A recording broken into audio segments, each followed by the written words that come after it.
Today, I bring in my really good friend, Byron DeLear, and we're going to talk about Juneteenth. What prompted me to do this is on Juneteenth, one of my really good friends, Brian, posted a comment on how do you celebrate Juneteenth. And I hadn't really thought about it that much at all. 4th of July has always been one of my favorite holidays, celebrating freedom in America and blowing shit up. It's a lot of fun. But I hadn't really considered what Juneteenth meant to me up until that point. And when Brian posted that, I saw some comments that really just kind of pissed me off on that. So I brought Byron in to talk about it because he's a pretty good historian. His resume is stacked. We've been friends for a long time, and I've been looking for a reason to talk to him and have him on the show anyway. So we talked about a whole lot of topics, but the specific reason I brought him in is to talk about Juneteenth. And what really struck me, and I'm going to put Juneteenth right up there with one of my favorite holidays, right there next to 4th of July moving forward, because it stands for freedom. And what Byron said in this interview is so very important, that we the people is how we start our Declaration of Independence and our Constitution. And if it's not we the people, isn't include all of the people, what the hell is it good for, right? So this show is really just me and a good friend of mine hanging out, talking about our past, talking about America, and talking about freedom as a whole. And it was a whole lot of fun for me, and I hope you enjoy it as well. Welcome to Clicks and Bricks Podcast. We talk about the entrepreneur mindset. If you get one shot at this, what kind of shot are you going to take? If we forget who we are, they're going to forget who you are. And you've got an adversity story that's out of this world. Everything from that Main Street brick and mortar to that billion-dollar manufacturer. Do you want to tell the story on how we met? Or would you like me to tell it? Well, you can start it and I can play Phil. Okay.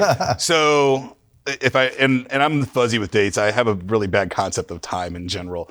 So I think it was before my son was born. So it was about 12 years ago. And I was running for city council in Maryland Heights, and you were running for state rep. Right. We did not know each other at that point at all. And I just reached out, and I was just reaching out to all the candidates that were running that year, trying to get support however I could, reached out to you, and I think we had a couple beers and lunch over at Trainwreck Saloon. Trainwreck, right. And you were running... Westport Plaza. I think you were running for state rep at that time. State representative, correct. Okay. So it probably would have been 2010. Right. Oh, yeah, right around there. My son is born in 2011, so that would have been 2010. And we learned a lot about each other in that first lunch that we actually had... I don't know that we crossed paths, but we definitely had a similar... We worked for the same company, Suburban Noise, at one point. Yeah. Or you sold some music to Suburban Noise. I'm not sure what that was. Well, I was in a former life, I was a record producer, right, and a singer and a songwriter, and a recording engineer and an orchestrator, arranger. And I had worked with this group called Double Freak. I was living in Los Angeles at the time. And Double Freak was headed up by Brad X, Brad Xavier. And what they featured was like a white blonde rapper, and then this brunette kind of George Michael crooner. Okay, and that was the Double Freak, right? Right. Okay. And so I'd produced them a little bit, and in fact, Eazy-E was interested in signing them at one point, and Eazy-E came over to my studio, and we were listening to tracks and things like this, and that never moved forward.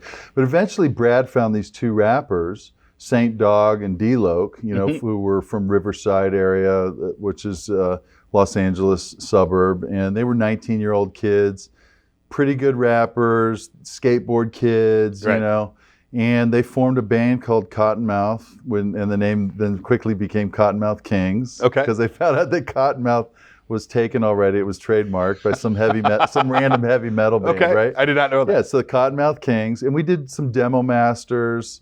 Recorded them in my studio, Life Ain't What It Seems, Planet Budtron, Big Hoss, Skate, and they were able to take those demo masters and get a label deal with Capitol Records, which eventually those records turned into Royal Highness, was their debut album. Did that go gold? I think it went gold, I think it went gold. Yeah, and Suburban Life was on that record.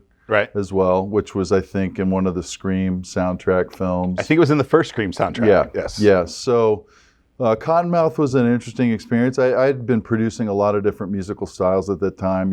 I'd produced Warren Hill as a sax player. I produced dance remixes for Miami Sound Machine, Ace of Base. So what I totally liked about that. That's a pretty drastic difference. Yeah. No, Warren Hill was those records were charting contemporary jazz records. Right. And I wound up having a song off of Warren's first album called Waiting for Love that turned into a top 30 single with a music video and the whole schmear. What I really appreciated about those days was being able to work in so many different creative environments. Right. And when you're a producer, you either are hand-holding artists or you're kind of acting like a mentor. If I were to produce a band like REM or something like this, I would be more of a sound guy, more of a mentor type of a person. Right. If you're producing sort of, entertainer types that aren't necessarily musicians as their core skill set, then you're showing up with a lot of the music and a lot of that content. Okay. And but that was it was so amazing to me that I'm sitting in Trainwreck Saloon, Trainwreck Bar and Grill or something like that. Yeah. And Ken Cox is sitting there, and you go, "Yeah, I road managed Kottonmouth Kings." I was their stage manager. I was like, "What?" Stage manager for a while. I was like, "What?" Yeah, that was incredible. That was so I lived on the bus with them for a summer. It was I don't know how long it was. It was pretty wild. I know we made from DC to Nashville before I got fired. Yeah. I did get fired from that. Well, I got removed from that tour. And they tried to put me on, because I worked for the record label, not for the band. Right. And they were going to give me another tour, but it was going to be in Japan for a year. And I'm like, I remember. And then I went into IT from that. I remember taking a couple months break off of the music industry, and Passport Entertainment inquired about bringing me back in to run their studios, and we were doing documentaries for PBS, like The Remarkable 20th Century was a 10-hour documentary hosted by the venerable Howard K. Smith, and I did the music and the mix and stuff on those. We did 10 hours of Elvis, called the complete Elvis or something like this. 10 different hours. The Many Loves of Elvis was an hour.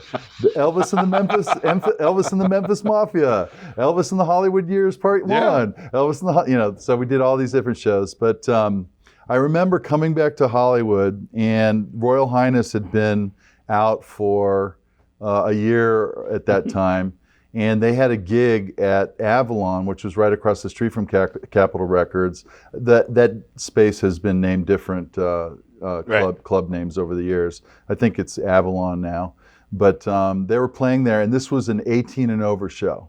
Okay. So this wasn't a 21 and over show. And so I came to the show, and I'm sitting on the floor, and all of a sudden these songs came on that I wrote in my bedroom. Like Life Ain't What It Seems. Right. And the whole crowd is up there with lighters and just going nuts. And that was just a really cool feeling, to produce stuff, and you come up with it. You come up with these ideas that gestate, they get some wind behind them, and they go out there and they replicate like your little children, like little babies. And so that was kind of a out of body experience right there. Yeah. So we could talk all day about the past in the music industry, and I loved it. Everything I do at some point almost takes my life in the music industry. It definitely took its toll on me for sure. Before I got out of it, there's no doubt about that. Me too. But can you tell us a little bit about? So your resume is stacked pretty deep, right? Lots of different stuff, a lot of political stuff, a lot of entertainment, X-Files, X-Men, all kinds, all over the board. But can you tell us a little bit about why I called you today? And today's episode, just to be totally frank, is going to be talking about small business impact and what does Juneteenth mean for leaders, bosses, how should they be interacting with this, all of these things. And, I was looking through who could I bring in to talk about this. And today is actually June 20th, but this episode is going to release, I think, June 25th. Right. So we're going to edit it and get it all out, but we're going to go quick because I think this is an important topic for people to know about and be able to talk about. But can you tell us, the reason I called you is because I know that you wrote a significant piece on the United States of America, specifically that term, and you're a history buff and you go back, and I know you do deep dives into all this. Can you tell the audience a little bit more about what the United States of America is and how you what that is about. Yeah, sure. Because I don't want to misrepresent what you do. Yeah. So I wrote a book, a peer-reviewed history book called The First American Flag, Okay. about the Revolutionary War era. And like you said, I mean, if you are an amateur historian, it's incumbent upon you to do a deep dive and to look at source material, primary source material. And if you have any particular motivation to, share your thoughts or views about any period in history, it's also, you're obligated to make sure that you cite those primary sources which are leading you to come to those conclusions. And so my book is chock-a-block with references and citations. And during the time, I actually discovered the first documentary phrase of the United States of America. Right. And this was written by a gentleman named Stephen Moylan, Esquire, who was the Muster Master General to the Continental Army. He was, a sort of acting aide-de-camp to General Washington at the time. And this discovery was covered by Christian Science Monitor and NBC News and a bunch of different venues when I made the discovery in 2013. And if you look in Wikipedia under a little-known entry called United States, right? Okay. If you look in the 6th paragraph there under etymology, I wrote pretty much most of that paragraph, and it has all the citations about this discovery. But Juneteenth, if you don't mind fast-forwarding to Juneteenth, and I'd love to come back to the Revolutionary War if we can, because that was really my field of study and my focus for a while. But Juneteenth is short for June 19th, and it's a day when a Union general went into Galveston, Texas, and I believe it was Galveston, Texas. I recall that being correct.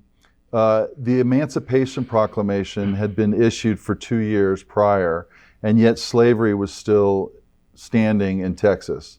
And so he decided to issue an edict or an order mentioning that the executive of the United States has issued this proclamation that all slaves are free.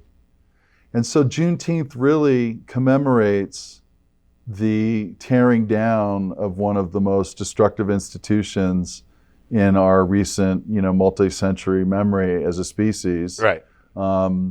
But also for the history of the United States. Slavery is a huge issue. There were over 600,000 casualties in the Civil War. Here in Missouri, some of the craziest battles were fought in Missouri. There was a thing called General Order 11, which was down by Joplin and Springfield, where they basically said everybody has to leave this whole area, and if you're caught here, we're going to use scorched earth policy to get you out. Just really intense warfare, like what's going on in Ukraine right now. Yes. That happened here in Missouri. That happened all across the United States. So we've been inured to the lack of physical violence in our homeland at that scale. Right. But luckily we haven't had it in a very long time in our country. Right. It was here, and this is a significant day. So, and I scratch my head, right? And I've got, friends of all different nationalities, and I get a little frustrated. Like my neighbor, I was talking with him, and he's like, I asked him what they're doing for 4th of July. He's like, oh, I don't celebrate that anymore. I celebrate Juneteenth. And then I scratch my head. I'm like, well, without the 4th of July, you don't have Juneteenth, right? So, it's frustrating to me. And he's, he kind of played it off like, well, that's your holiday and this is my holiday. And that's, to me, is just so non-American that we should celebrate both of them and lift both of them up. But I was scratching my head. I would tend to agree with that. But I would also want to be respectful with how people want to celebrate their sense of America. Right. And for African Americans, the fact that several of our founders owned slaves, that's a tough road. Tough pill to swallow. That's a tough road to hoe.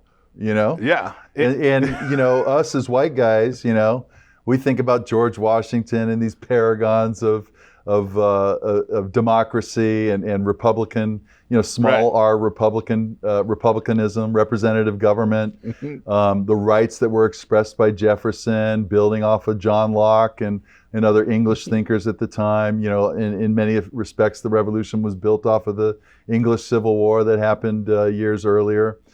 We think about these guys as being real visionaries and progressive.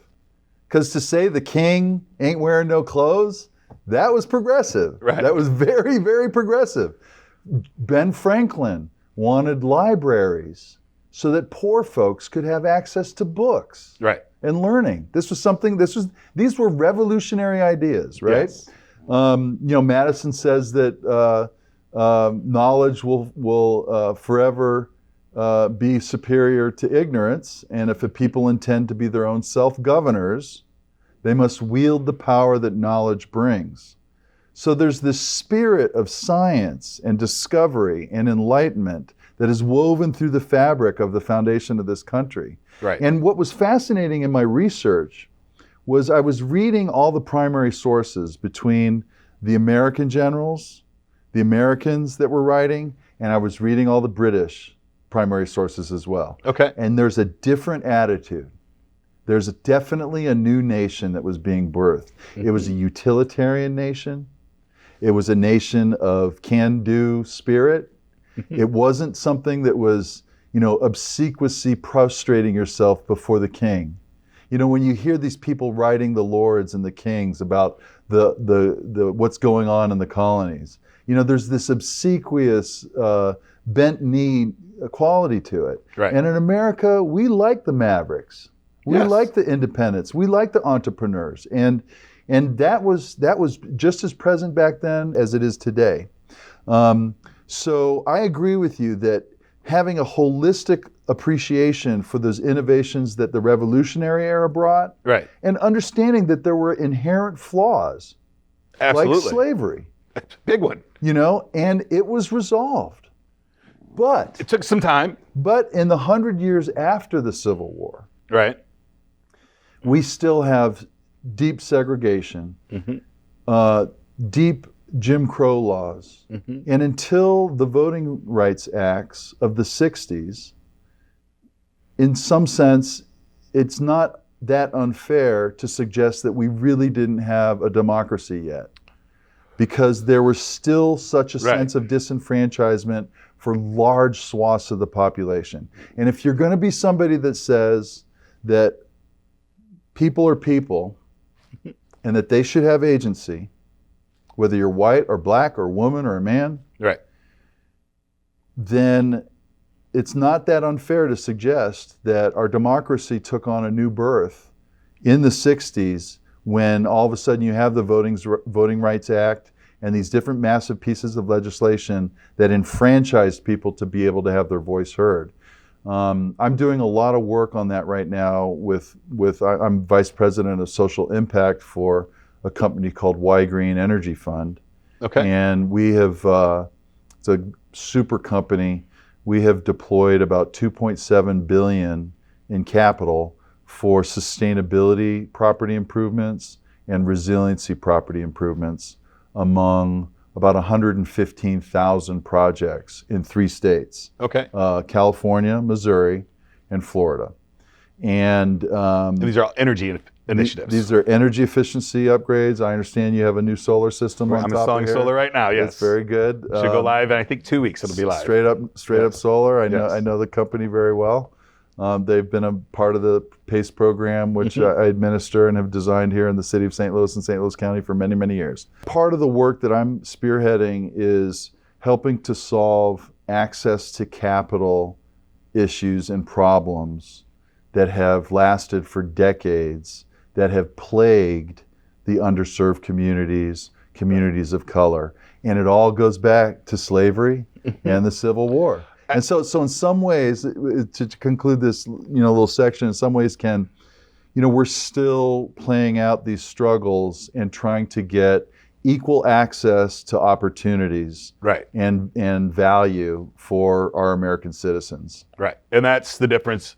In this country, everybody can fight for what they want, but there's an equity problem still that we're not, not everybody really is playing on the same field. And I think gerrymandering or redlining just recently became illegal, right? Like in the last decade? Yeah, so redlining is a huge issue. And Right. It's bad. It's really bad when you start learning about it. I wanted to unpack this because there's a lot of politics that fly around. If you happen to be on the right wing, a Republican, listen to Fox News or Right. something, you're kind of thinking, well, reverse racism exists now. Like whites are being denied. Whites are being denied to go to Harvard because they're white. You hear these kind of things. Yes. And on the left, there are extreme positions as well. But if you just take it from the position from like a typical family, so what happened was we had the Great Depression in 1929, 1930, and the government took on broad stroke measures to try to edify and shore up the housing market. And the government, started what could be said as socialist projects like the Hoover Dam, like for example. During that time, there were some government agencies, federal agencies, that commissioned about 250 maps to be drawn up of all the cities. And those maps graded neighborhoods as either first grade, second grade, third grade, or fourth grade. Okay. The fourth grade neighborhoods were red. They were called undesirable, and they basically were indicted as being not worthy of investment and populated by people that were unbankable. Right. The majority of those red neighborhoods were communities of color. And if you then look at what the most successful asset for wealth development is in any family, generational wealth development, it's the ability to own and maintain a home. Okay. 90% of the country's wealth development or generational wealth development, being able to pass an asset on to your kids, etc., is from home ownership. Okay. And there's lots of studies that show this. So when you have whole communities being written off of the American dream, compounding on the injustices that ran into that from the Civil War and slavery preceding that, right.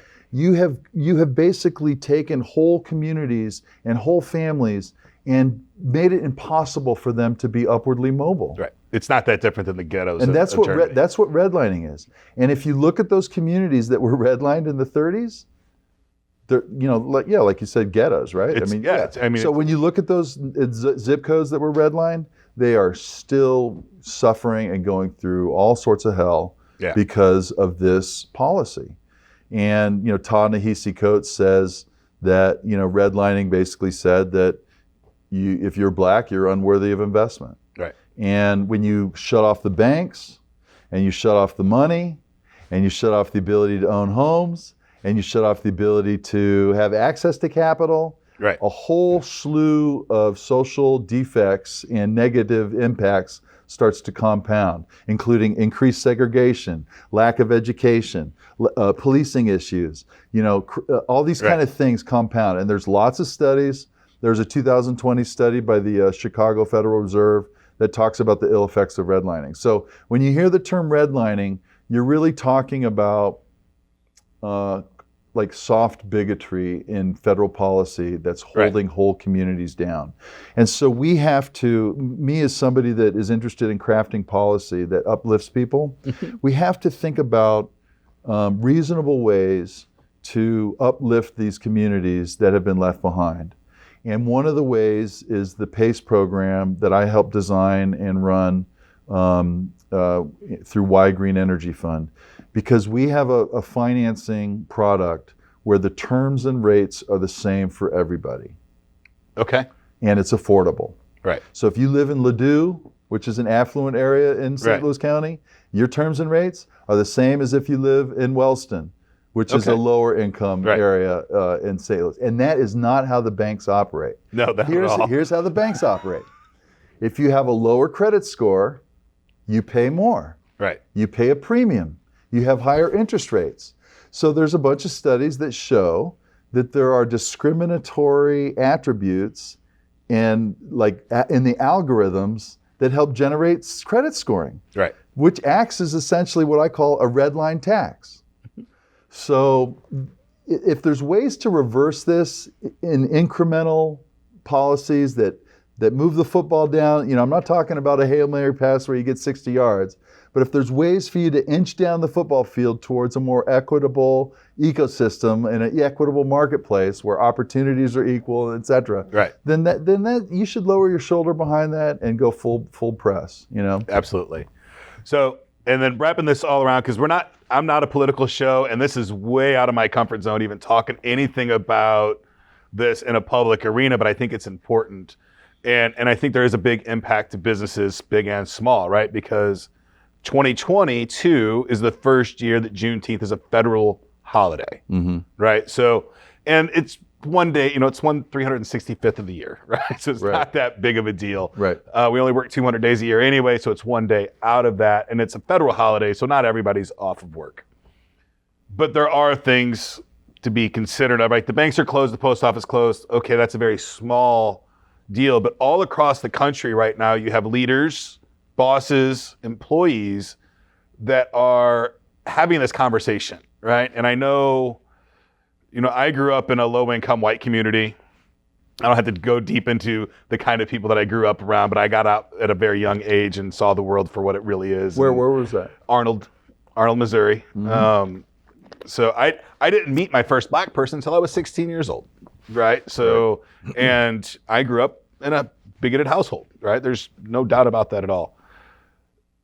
So I have been insensitive many times in my life, right? And I think the vast majority of white managers, bosses, all that, they don't intend to be racist, but I think they might be insensitive to what's going on. So I want to try to pull out for the small business owner that has some black employees that doesn't understand why this day is important. How does he, work with his staff, employees, or, the black business owner that has white employees that don't understand what's going on? Like, well, why do you get another day? And how we can communicate to each other in a positive way and uplifting each other along the way, instead of, I hear all the time, well, the reverse racism. Well, that's not the conversation that we're having. We can have that conversation too, but this other conversation needs to be had. Yeah. So I would just rewind you to what we mentioned earlier, which was slavery was a BFD. Yes. I mean, it was a big, big, big part of this country's history, right? Which impacts millions of souls. And Juneteenth is the celebration of the official eradication of slavery.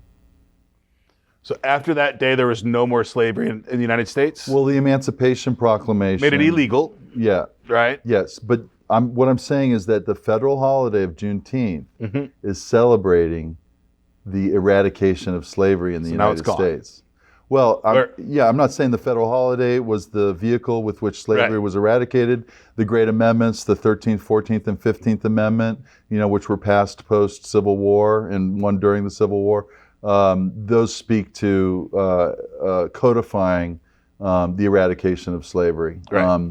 But Juneteenth is the federal holiday that celebrates the country, this great struggle, this great contest that the country went through, and we are hoping that we're creating a more perfect union by continuing to amend and evolve our system of governance. This is a critical piece of the design of our system of governance, is that the government has the ability to amend itself through the people. Right. And it goes right to the Declaration of Independence. Alter or abolish. Right. If the governors become destructive of the ends of the people to secure life, liberty, and the pursuit of happiness, then the people have a right to alter or abolish that system of government and find new guardians for their freedom and for their posterity. I mean, this is the concept of the United States government. It's a scientific idea. Yes. It's like saying, look, this might not work. This is what we think is the best way right now. And let's take measure in 10 years. Is it the best way? I don't know. Let's change it. If you're a constitutional originalist, you believe in evolving that document. Absolutely. Because that's originally in the Constitution, is to evolve it to a higher sense of right, to bringing civilization to a higher ground, where more people are treated equally. And, there's a debate about, coercing equality of outcomes versus equality of opportunities. We won't get into that debate. Right. But, I kind of equate this from my days back in the music industry, Ken. Okay. So, when you're doing a production in music, you might have 64 tracks. Back in the day, we would have 2-inch tape machines. We would slave them together with SMPTE time code, and we would have this massive solid-state logic console in front of us with a gazillion knobs. I don't know if you remember the Super Bowl show. Dr. Dre did the halftime show. He opened up the show with a mock-up of a mixing desk, because that was his instrument, right? Right. That was his instrument. He was a producer. He was doing records, and you have a gazillion knobs. It's not too hard to know which knobs need to be turned up and which knobs need to be turned down when it comes to issues of equity and disparity in America today. If you just take a moment to look at the scientific studies and looking at the impacts of things like redlining and segregation or unequal health outcomes, it's not too hard to really know which knobs need to be, the mix is messed up. The mix ain't grooving right. So it's low-hanging fruit. Right. So, let's put off the debates on nuance, and get to like some really basic things. Like if you're an African American family and someone comes to appraise your house, right, and they show up and they say it's worth $600,000, and then you de-blackify the house. You take all the pictures off of the mantle that have black families and you put a white woman there, and another appraiser comes and they appraise the house at $1.3 million. Yeah, that's weird. That happens all the time. It happens all the time. Right. But I'll play devil's advocate here. Yeah, please do. Right? I want to play devil's advocate. Please do. Could that just also be the market? The market buys a more bland house. Right? Less personality in the house. It's a more sellable house. Right? I think that would be the argument from the insensitive appraiser. So, I see your point, and but it goes right to it goes to the heart of, you talk to folks and they say, I'm not racist. And they believe that. And there's a lot of white folks that say, I'm not racist. They believe it. I don't believe that I'm racist. Yeah. I struggle with it. But this isn't really the heart of the issue. It's not like a subjective sense of, do I have bad, evil thoughts or something when I see, an African American or black person. Do I have bad? That's not really the thing that is at hand here. Right. And you're bringing up kind of an individualized analysis of the appraiser, kind of going by the market and stuff like this. Those are all fair conversations and fair points.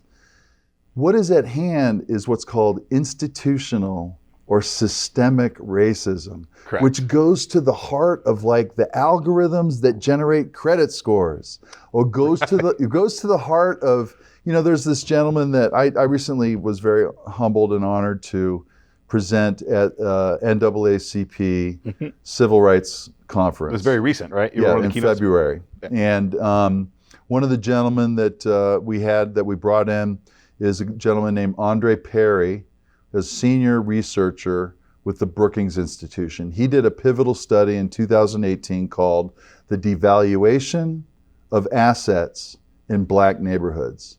And they tried to create this sort of apples to apples comparison of all these different attributes.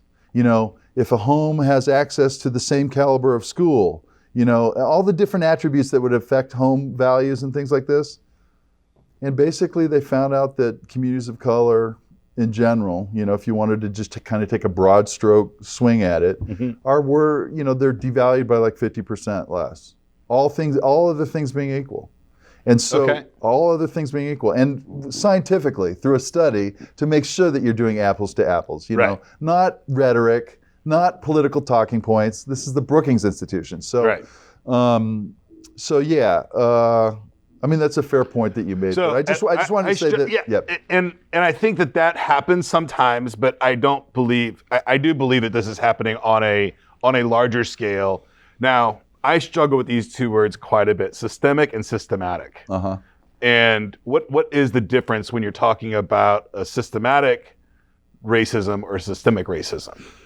Well, I would say that systemic racism or institutional racism basically means that the infrastructure of society that's been built off of Right. a country that Had was some racist that was run by background. by white Anglo-Saxon Protestants. I mean, Catholics were kind of like a second-class citizen in the early days. Right. And I find that interesting because, you know, the gentleman that I showed that named the United States of America, Stephen Moylan Esquire, was an Irish Catholic immigrant. Right. And here's this guy.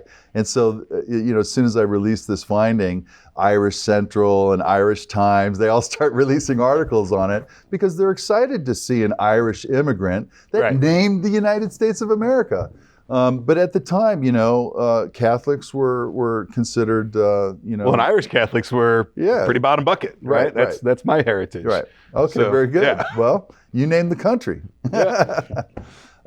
So systemic would have to do with, you know, not individualized subjective things, but rather Built into the it's system. built into the system. Right. It's kind of like how women were treated over the years. They were discriminated against systemically. Right. But then systematic, and I know one. Systematic, I think, you know, and I'm not, you It's know, more by there's not a lot of female video games, right? Because they're not, but that leads to a whole nother problem of there's not enough engineering jobs for women because they weren't tinkering with the same kind of stuff that the boys were playing with the video games and playing with the computers and stuff to do their games. And there is a self-selecting dynamic to what boys like to do, what girls like to do. Right.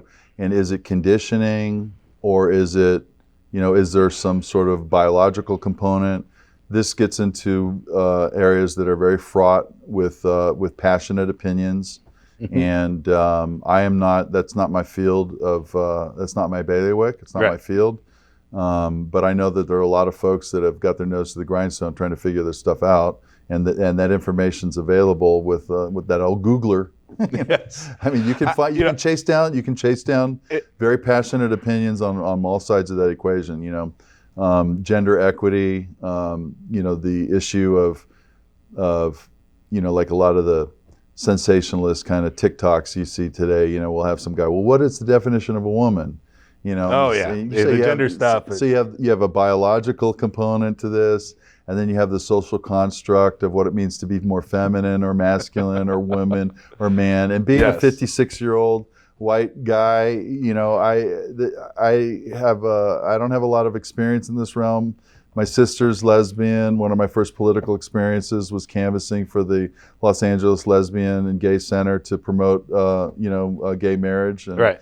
And so, you know, I support the efforts to uplift marginalized communities. But that's definitely an area that I don't have a lot of expertise in. Yeah, I don't have a lot of expertise. I'm super fortunate that I own a boxing gym and I have, and I lean in on inclusion, right? Yeah. I lean in very big on inclusion and making sure that sport's available to all kinds of different people that wouldn't at normal boxing gyms. So my 350 students are wildly eclectic. They're across the board at every single possible gender, sex, race, everything you could think of. So I get to be embraced with that all the time in this weird little community that I've created. You were raised in Arnold. Yes. And you mentioned that your growing up experience, that you were exposed to bigotry. Oh, my stepfather was he was flat out racist. Yeah. Like, openly racist. So was there some pivotal event in your background that opened your mind to being more empathic or having a sense of empathy about the plight of, I mean, I'm an empath by nature, right? Just in general. I've blocked it off for most of my life and it comes back and stuff. But I can say that I'm also wildly dyslexic. So I have a big distrust in everything that comes out of my mind and a bigger distrust for everybody that puts stuff into my head, just right out of the gate. So I have a curiosity about me that just says, is what I'm hearing true or not? Because I have to do that to myself. Was what I'm seeing true or not? And I got So you have a hyper sense of critical thinking going on all the time. from the beginning. And I got a job. My mom worked for a company called Pope's Cafeteria in St. Louis. And I got a job working there she had moved on, but I worked there for one of her old bosses, right? And I was washing dishes, and the guy that was next to me was a black guy, right? I'm 16 years old, first black guy I ever met in my life, and I'm sitting there working next to him, and I very quickly realized that everything that I'd ever been told about black people was just wrong. Absolutely. By the very first black guy I ever met in my life and talked to, I'm like, everything that I've been told about black people is at least wrong about this guy, right? He's a hard worker. He busts his ass. He's providing for his family. He's working 2 jobs. Right. Right. And I grew up, Arnold, Missouri. I grew up in a town called Lower Arnold, which is completely gone now, right? The floods of '93 wiped it all out. Oh, interesting. So, 5 kids in an apartment, 2-bedroom apartment, Kool-Aid stains and holes in the walls, right? It was and then we came from South City, from where we're even lower class, right? And then moved to Arnold, in what in St. Louis was white flight time, right? That was another pretty not that great time for the city of St. Louis. So the very first experience that I had with a black person contradicted everything that I'd ever been told. Right. So, and if you're familiar with my little town and you're familiar with little towns in general, poor little towns. I'm familiar with Arnold. Most people don't ever cross the bridge. Right? Whatever little bridge that you have in your town, most of that community doesn't cross the bridge. And as soon as I crossed that bridge, I realized that everything that I was taught was not accurate. So I stayed on the other side of that bridge as much as I possibly could. And as soon as I was able to get out of it, I did. Right. Very interesting. I had an experience that I actually shared at the Civil Rights Conference. Because here I'm an older white guy being asked to address the NAACP. Okay, what a value! I can talk about the numbers and the metrics and the percentage of projects that our PACE programs are doing that are completed by minority contractors, and I can cite chapter and verse ad nauseum about all this stuff. But coming from a show business background, I know that in show business and entertainment, what moves people is something that's emotionally impactful, something that is subjective, something that is personal. Okay. And so what I shared was this story that kind of opened my eyes, which was, back when I was 20 years old, living in Los Angeles, someone that had the most privilege and acceptance in society that you can imagine. I was producing an R&B artist named Reliant, and we were doing a mix. And oftentimes back then, what you would do is you would print the mix on a cassette tape. Yep. And then you go check out the mix in your car to get a different perspective on it. Because now you got your speakers in your car playing the song, and you can hear what needs to be turned up and what needs to be turned down. Gives you a different perspective, because one of the issues in all entertainment, in all publishing, in all creation, is that you live with something for so long, but one of the skills is trying to retain a first-person perspective about listening to it for the first time. And that's a distinct skill. That's true for movies, it's true for writing, it's true for doing a sculpture, Website development. Yeah, everything. Every website I ever built, I hate by the time I'm done. Yeah, right. So, in a context of music, you might spend 1,000 hours on a song, and the song lasts for 2 minutes for the normal audience member. So you print the cassette. We printed the song on the cassette.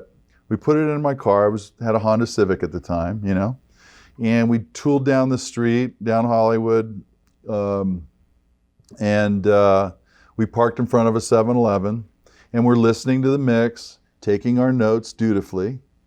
And we got to a place where, let's go back and let's output another mix. I think we've got 10 or 15 tweaks that we want to do. Right. So we pulled out of the 7-Eleven, started driving down the street, and about 8 police cars pulled us over with the helicopter flying overhead, with the spotlight, and they had their guns drawn. The cops had their guns drawn. They asked me to exit the vehicle and backpedal with my hands on my head and put my face into the pavement and handcuff me. They did the same to Reliant. And they searched the car. They did the whole schmear. And after it was all done, I went up to the officer, and I'd gone to military school. I knew what it was like to talk to authority and the chain of command and this kind of, I'd grown up with that. So I went to the officer in charge and I said, what was going on here? Why did you pull us over? And he said, well, we saw a white guy and a black guy sitting in a car in front of the 7-Eleven, not doing anything, and we thought you were casing the joint and was going to commit a robbery. And it was in that instant, that very fraction of a nanosecond, that I knew that the America that I'd been growing up in was not the same America that many other people had grown up in. And that, I knew for a nanosecond what it was like to drive while black, to be black. And later on, when I was doing a radio tour for my song Waiting for Love that I'd sponsored myself, it was a song off of Warren Hill's album. Warren Hill's a sax player, and I sang a song, and it was a top 30 single. But I remember touring all across the United States, visiting about 60 radio stations, driving in a 50 Chevy. And we would cold call stations like in Albuquerque that were reporting stations, and they would put us on the air like only, after meeting us for 10 minutes. I also knew that if I was black, I couldn't have done that. I couldn't have gone around on all these stations and have that kind of access, that kind of acceptance, that there would always be this air of suspicion. I'm reminded of President Obama saying he remembers when he would be walking around in a department store and cops would be following him around the department store, things like that. So that was a pivotal experience for me when I was a young man that really opened my eyes in an empathic way, that the experience of all Americans was not the same as what I had assumed. Right. So this is why it's important for a federal holiday like Juneteenth to be accepted into our country, because it's part of our national DNA. The eradication of slavery, the great contest, the great war, the trauma and travail that this nation has experienced and continues to experience to this day with police shootings, George Floyd, Eric Garner, things like this. It's important because it has a healing succor to it, that when you have a federal holiday that is celebrating the eradication of slavery, and it was traditionally an African-American day of celebration, where you had informal ad hoc celebrations occurring over the many decades. But being able to codify it as a national federal holiday talks about an America that's reaching higher ground. It talks about a national family that has a coherent narrative that should be appreciated and recognized. And we've seen how that many monuments to the Civil War and to Confederate generals are being torn down. And the usage of the Confederate flag is being cited for what it really is, which was a symbol of racism. And I used to be editor-in-chief for the National Vexillological Association, NAVA. Vexillology is the study of flags. So I know about the Confederate flag. I know its history. I know what its background is, chapter and verse.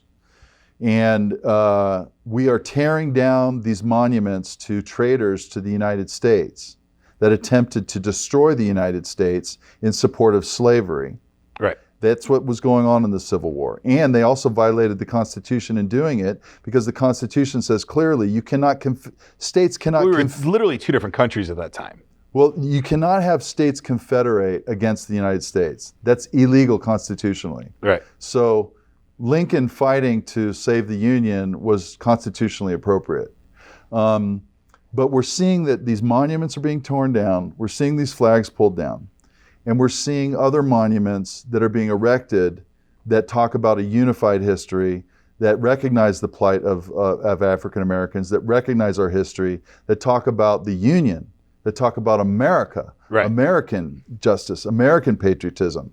And today they're unveiling a thing at downtown St. Louis called the Freedom Suits Memorial. And there's a very famous case called the Dred Scott case, which went through the St. Louis courts, went through the Missouri Supreme Court, went to the Supreme Court of the United States. And it's famous because the Supreme Court rendered a verdict saying, once a slave, always a slave. Okay. It was horrible. Dred Scott was suing for his freedom. Right. And he got denied. The Dred Scott case is very famous for this. So they discovered in the basement of the St. Louis courts about 200 or so cases of slaves that were using the justice system, using the courts to sue for their freedom. And being denied. Well, yes. And so where we've seen around St. Louis a few Confederate generals and stuff pulled down, well, now a beautiful monument is going up next to the courts called the Freedom Suits Memorial. And this is an American narrative. Right. Suing for your freedom. That goes to the heart of what the Revolutionary War was about. Was about having more self-determination and representation and not being denied by a scabby king over in England. Right. And and I don't have a horse in that rodeo, right? But in my head, I struggle with, they shouldn't be up, but I also know that we're doomed to repeat ourselves if we don't tell the whole history. So part of that, the removing of them completely concerns me a little bit, because I'm afraid that as we remove this part of our history, or not even, we need to keep it. We just don't put it up on display. Sure. Right. So but how do we remove that? Yep. That the display and keep and not go down that same path again. Absolutely. Because I think there are powers in this world that want that back still. It's a valid point. But I think there's a huge distinction between the motivations and the intention of why these monuments were put up. A lot of them happened in the early 1900s. Right. And they were attempting to glorify the cause of the South. Mm-hmm. And in fact, it was called the Lost Cause. It's called the Lost Cause mythology, if you want to Google it. Okay. And it was basically, so the Civil War happened, and then there was a period of about 10 years following it called Reconstruction, where the South was carved up into 5 military districts. And this is when the Ku Klux Klan came into being. This is when the dark forces started to started to reform in the shadows. Right. And but then it was not so much in the shadows anymore, because at some point the military occupation of the South was ended, and Reconstruction ended, and that's when Jim Crow and segregation laws came into effect. Okay. And Jim Crow basically said, you can't have, you only can have white bathrooms and black bathrooms, and black people can't go vote. And so blacks were denied from the marketplace, they were denied from the ballot box, they were denied from society in general, from politics. And this lasted for 100 years until the Civil Rights era, when more important amendments were passed to help reverse those. The Voting Rights Act, the Civil Rights Act. These are the laws that help to turn injustice into justice for people. Right. And, Star Trek. There's an episode. Okay. There's an episode where Jim Kirk, the original Star Trek. Right. Star Trek of our era, right? Right. There's an original episode where they come to this planet, and you have the Kangs, which are supposed to be, or the Yangs and the Koms. Okay. And the Yangs are kind of like these brutish, like Viking barbarian kind of guys that are really brutish, and the Koms are have somewhat better technology, and there's this massive war going on forever and ever and ever. And at the end, they're using this kind of alien language that's sort of like a lost Latin or something. And Kirk cannot understand it, but he keeps thinking that he can understand it. And at one point, he deciphers it. And he realizes that this society had patterned themselves, for whatever science fiction reason, over the Earth society. And the Yangs was short for Yankee, and the Koms was short for communist. And at that time, they bring out this sacred cloth, and it happens to be this old battered United States flag. And he says that that the words that the Yangs were using were secret words that only priests could say. And then Kirk has this, William Shatner has this beautiful monologue where he says, "E plebista, we the people." These are words for everybody. Right. And if they're not for everybody, they mean nothing. Right. And that's where we are today. We need to take the promise of the Constitution and our sacred founding documents and apply them to everybody. And that really instructs, I believe, how the United States foreign policy should be conducted. Okay. Because there was a time when we supported human rights and we had standing because we walked the walk in addition to talking the talk. Right. Things have become more complicated in the last few decades. Mm-hmm. But I believe that should inform how we project ourselves into the world, because there is no better example of the great melting pot of representative democracy than these United States. And if we see a planet coming together that supports human rights, that supports the individual, that supports the ability for self-governance, that is something that looks like what we've got brewing in our cauldron of democracy. Yeah, the future for our democracy, late stage capitalism, whatever you want to call what we're currently in, it's super exciting, right? As we have more and more automation and robotics and things like that come to play. I think it's horrible, and I say this all the time, right? If you're an American and you want to start a company today, get started. We need more manufacturing in this country. We're still supporting slavery with our products, our services, or not our services so much, but a lot of the products that we're purchasing in our country are still supporting slavery, and it's horrible. And part of my goal is to help more people start businesses, whatever it is, manufacturing in the thing. And I'm a huge fan of small batch manufacturing. I think a lot of people today could take their passion and make $80,000, $100,000, $200,000 a year doing small batch manufacturing with a couple of their family members out of their house. And I think we're going to see a lot more of that micro economics going in our future, right? We've already got the Great Resignation, we've got the side hustle culture, and the on-demand culture of employment, right? And we're going to be seeing a lot more standard professions being diluted and unpacked by the introduction of artificial intelligence and into our professional classes. I mean, I saw this in the music industry. Mm-hmm. In the music industry, all of a sudden you had drum machines, and drummers were put out of work. Yep. Bobby B. And then you had what? Bobby B was on a drum machine, wasn't he? Yeah, Bobby B with Kottonmouth Kings. And then synthesizers were able to do polyphony, and so now you had string players put out of business. I was working for 20th Century Fox at a certain point, and I was working in their division, Latin American division, doing the National Geographic Channel for all the Portuguese-speaking world and the Spanish-speaking world, and I was doing Fox Channel for all the Spanish-speaking world, South America, Spain, etc. And we got to a place where our department in Los Angeles was shut down because they could do it in Argentina for 25 cents on the dollar, and maybe they did about 80% of the quality we did, but do the math. Right. You're at 25 cents on the dollar, but 80% of the quality? If you're a balance sheet guy, which are the guys that run the companies, then you're out. That's it. Right. So we had layoffs there. You're going to see millions of trucker jobs eliminated shortly with robots on the roads, right? Robot cars on the roads.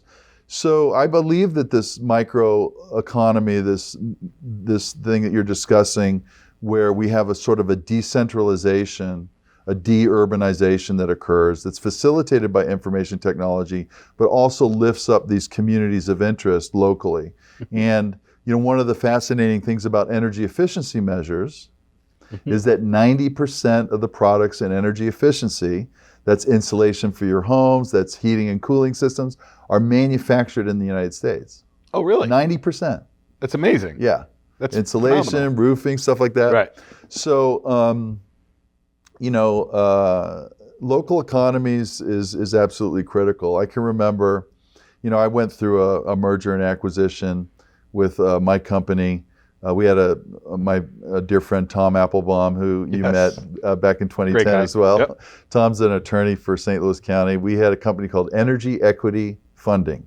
Okay. And so we were program administrators for this policy called PACE policy, and we were doing energy efficiency and renewable energy upgrades on commercial properties. One of our big projects was a $2.5 million energy efficiency upgrade on the Missouri Athletic Club in 2015.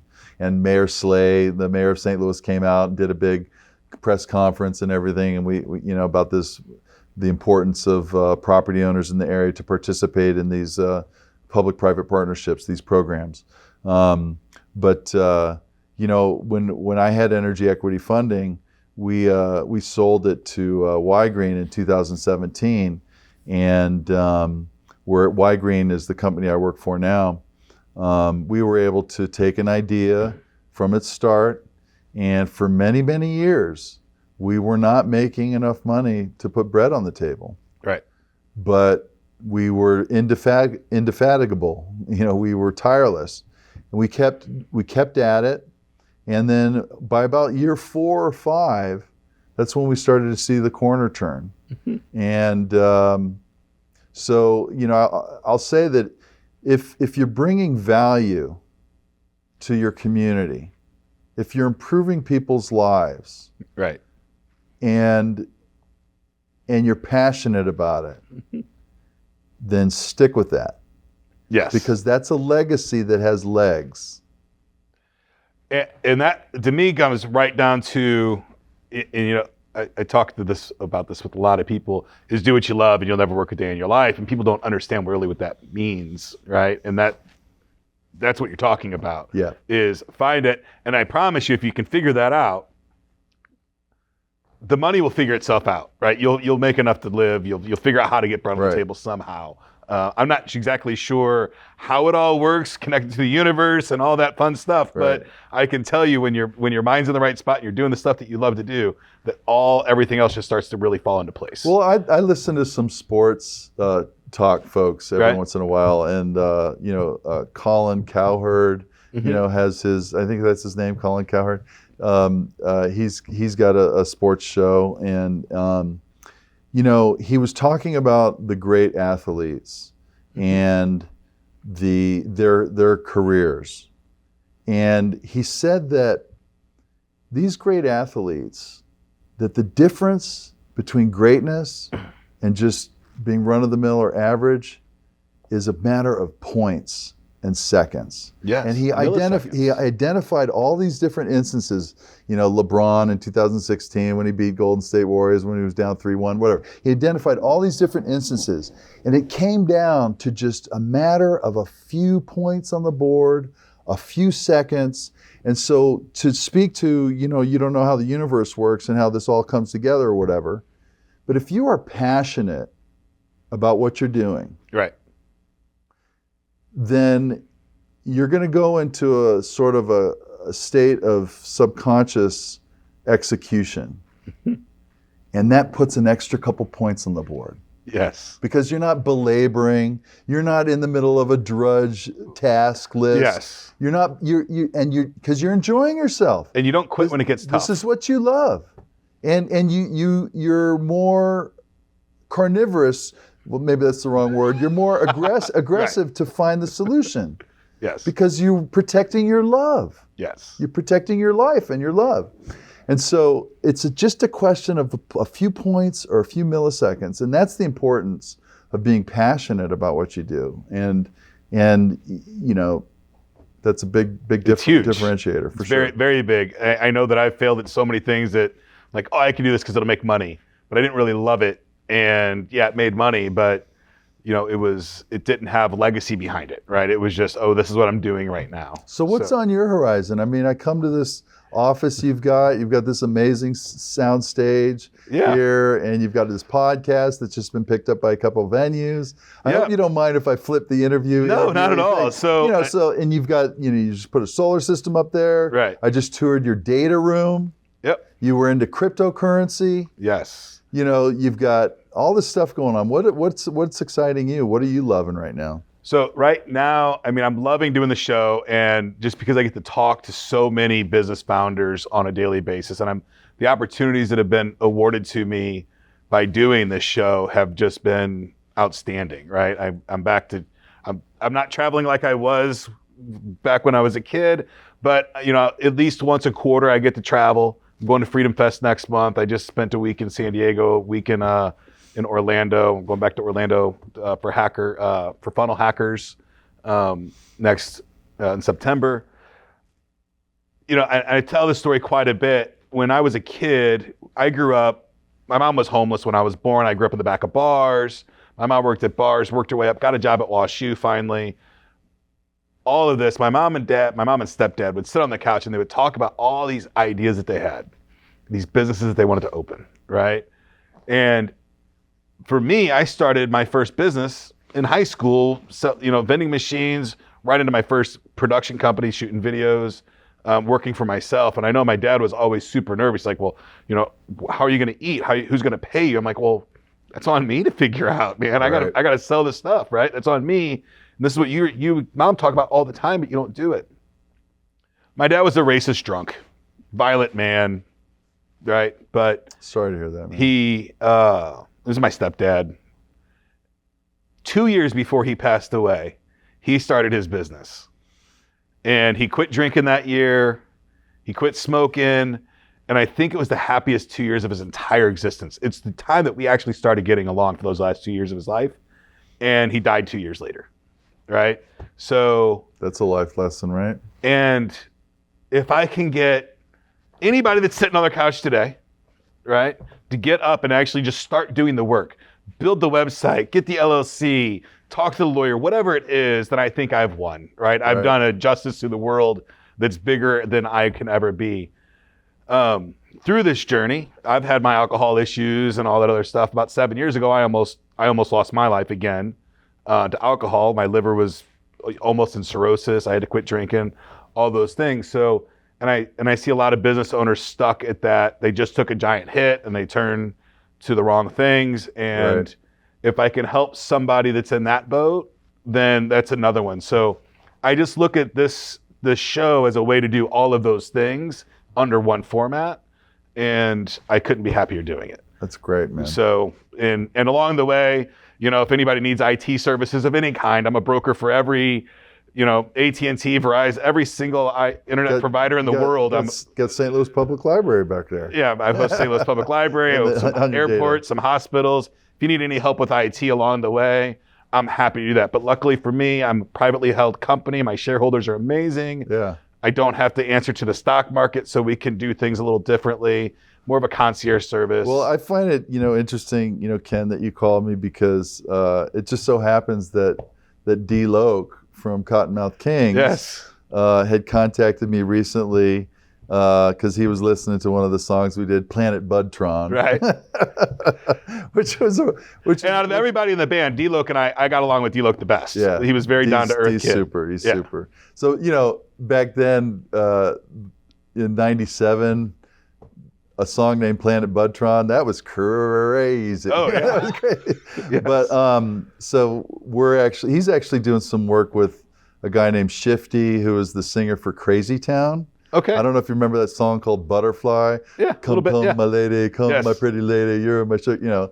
That was a huge hit. It's got like 200 million views on YouTube, right? Yep. So we're going to be doing some production and some music together. So nice. I get to kind of rewind the clock and do something that one of my original loves, you know. Nice.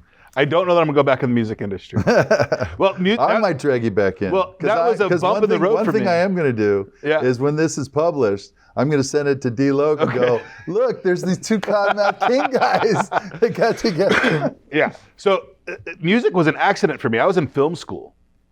And literally I transferred from WashU to Webster. And I did one day, and I was a producer on a piece of crap short film. I got third place in Kansas Film Festival, and I was working on a movie called Arcade Bowl. I don't even know if it ever got out of post-production, right? Here in St. Louis. I just transferred to Webster University. It was my first day at Webster. I get home from school. I'm on my way home. I stop at Applebee's for a little vodka and orange juice is what I drank back then. And I was sitting there, and I volunteered on every single stage I could possibly do. My internship was at the Kiel Center. I was Mississippi Music Festivals all the time. Anytime I could be on a stage, I volunteered or got paid. However, if I could be on a stage, I was on a stage. It didn't matter. I knew that my camera career was over because I had gotten a bad car accident and my shoulders were gone.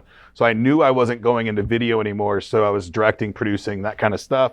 I walk into Applebee's and my buddy Travis, who was their sound engineer, he says, "Hey, I saw you at Mississippi Music Festival. You know how to manage stages and stuff, and you do the Kiel." I'm like, "Yeah." And he's like, "We have a stage manager job open. Do you want it?" And I'm like, "What's it pay? Blah, blah, blah." I'm like, "Okay, yeah, that sounds great. When does it start?" And he goes, "Tomorrow." Now, mind you, I'm working at WashU full-time making medical videos. I just started Webster that day. And I called my mom. I'm like, "Hey, I just got this job opportunity. I don't know what I should do." And I told her the details. She goes, "Well, you're never going to get this opportunity again. Right. You got to go." Right. So I never went on tour with those guys. But it was an experience like, you know, to give you. So we're on tour with Kottonmouth Kings, Funk Junkies, Insane Clown Posse, and then Gore enters the tour near Halloween that year. Mm-hmm. So, ISP are pretty nuts. They have this whole they're business guys. What is that cult? The tribe? Juggalos. Juggalos. Yeah, They built a cult. I was actually doing some songs with Pakalika. He's about the 6'7" skinny guy that did pop locking and dancing. Yeah, he's in the Janet Jackson video. Yeah, he's in the Janet Jackson. He would wear a gas mask and crazy stuff on stage and like a pimp fur coat. Yeah, and super nice kid. Great super guy. nice guy. Great guy, yeah. Yeah, so it was just a blast. So yeah, time flies, you know. Yeah, it does. And that was a very unique part of my life and an experience that not many people get to have. I learned a ton. ICP was all about selling merch. Right? Yeah. We make our songs. This is how we sell our merch, and we sell lots and lots of merch. So I'd like to just reflect on one of the things you said about people in the audience, people that are listening to the show. Mm-hmm. that listen to your bricks and clicks, right? Clicks and bricks. And I have a YouTube channel, Intention with Byron DeLear. It's called Intention. Okay. It's a podcast. It's available where podcasts are heard, as well as on YouTube. And you know, I recently interviewed the former advisor to President Zelensky. President Zelensky of Ukraine, mm-hmm. right when the Ukrainian war started. His name was Igor Novikov. That got some like 37,000 views, and I did a few shows on UFOs. Yes. A gentleman named Lou Elizondo who ran the Pentagon's secret UFO program, and I was able to get an interview with him, and we produced a lot of different content with the video and things like this. But you're talking about people that are potentially at a plateau, or they're stuck mm-hmm. in their business plan or their enthusiasm about what they're doing. Correct. And you mentioned that if there's anything you can do to help somebody get off their couch, you talked about your father, how he finally started his business. He quit smoking, he quit drinking, and then he passed on a couple of years later, which mm-hmm. is a tragedy. Yeah. I would just suggest to the audience, one of the most important things about lubricating your chops to be able to market yourself and to get a business going is through the use of language and the use of presentation skills. Mm-hmm. And so being able to listen to podcasts and listen to how people express themselves, like this conversation has tiptoed and bounced around a lot of different topics in a sort of a serendipitous fashion, yep. right?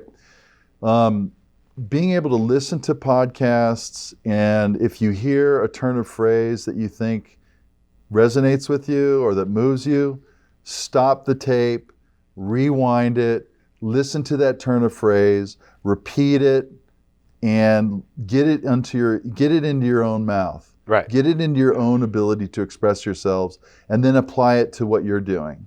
And in essence, it's kind of like, I mean, again, I'll just bring it back to music. The language of business, the language of marketing is a series of riffs and ideas and concepts that you string together to tell your story. Yep. And storytelling and narrative is absolutely critical to getting the ball down the field, to moving something. And so I applaud you for offering that to folks, and that's a real pure motivation. And what are you doing?